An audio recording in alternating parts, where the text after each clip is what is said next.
बड' लेटेस्ट आपडेटआव बयखौबो बरायबाय। दिनैनि रादाबखौ फरायदों आं प्रमद खाख्लारि।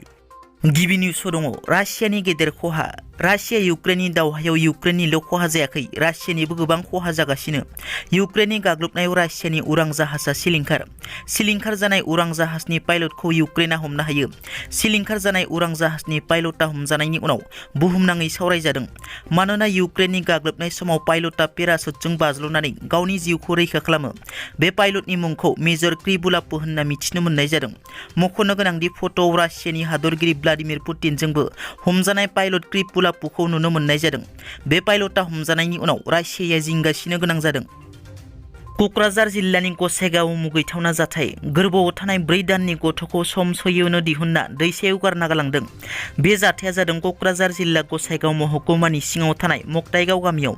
बे बुहुमाव गोबां सुबुंफोरा जुलि जानायनि उनाव गथ' मोनैनि जोबोद दुखु सैनो गोनां जायो आरो माखासे सुबुंफोरा गोरबोआव गथ' लानानै सम जायाग्रा अननाय गैयै गारलाबायना दोनलाङो। जायगानि सुबुंफोरा फोरमायनाय बादिब्ला थांनाय शुक्रबार खालि मक्ताइगाव गामिनि बरासरा दैसायाव सम सयै गथ'खौ अननाय गैयै गारना दोनलांनायखौ जायगानि सुबुंफोरा नुयो। बे जाथायखौ साबकाटा पुलिस थानानि पुलिसा खौरां मोननानै जायगायाव फैनानै गोरलै गथ'नि गोथै देहाखौ बोखांना लाङो। मैया इउक्रेननि सिकिउरिटि सार्भिस सुंद'बै SBUआ इउक्रेननि सासे गोख्रों दैदेनगिरिखौ गावथारो। गावथारजानाय दैदेनगिरिया रासियानि संगालि महरै खामानि मावगासिनो थानायनि सन्देहआव SBUआ गावथारो। रासियानि संगालि सन्देह खालामजानानै गावथारजानाय दैदेनगिरिखौ देनिस किरिभ होनना सिनायथिनाय जादों। देनिस किरिभआ हादरनि बेरेखायै खामानि मावनाय गोबां फोरमान जेरै रासियाजों टेलिफननि जोहै सावरायलायनाय बायदि SBUनाव फोरमान दं होनना SBUआ फोरमायो। बेबायदि फोरमान मोननायनि उनाव SBUआ देनिस किरिभखौ हमो आरो खर'आव गुलि गावो।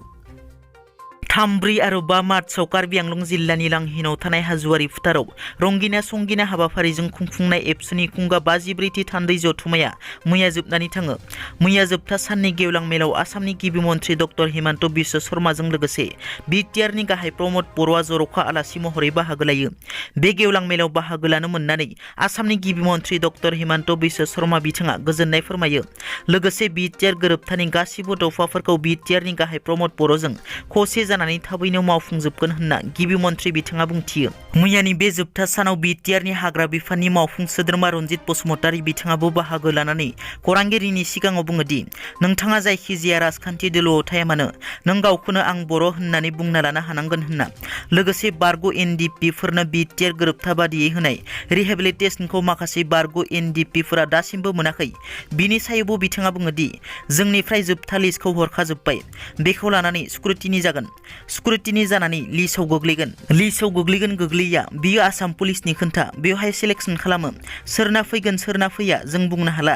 नाथाय साफ्रोमनियाबो फैनांगौ। जोंनिफ्राय बिनि सायाव आसाम सरकारनिसिम दाबि खालामगासिनो दं होनना। दिनैनि रादाबा एसेनोसै।